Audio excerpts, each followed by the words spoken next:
पुढची बातमी पुण्यातूनच आहे। केंद्रीय गृहमंत्री अमित शहांच्या पुणे दौऱ्यावरून पुण्यात राजकारण चांगलंच तापलंय। काँग्रेस आणि वंचितचे कार्यकर्ते हे शहांविरोधात आक्रमक झाले होते। कार्यकर्त्यांना यावेळी पोलिसांनी ताब्यात घेतलं। बघा आपण दोन दृश्य बघतोय।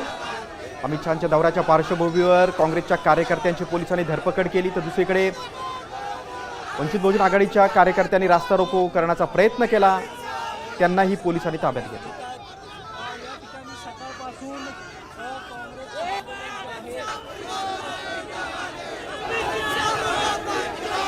बघा पुण्यातील आपण दोन दृश्य बघतोय।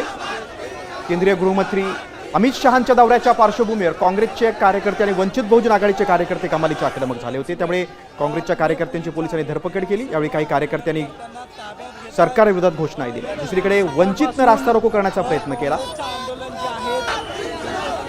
आणि यावेळी वंचितच्या कार्यकर्त्यांनी देखील मोदी सरकारचा निषेध केला।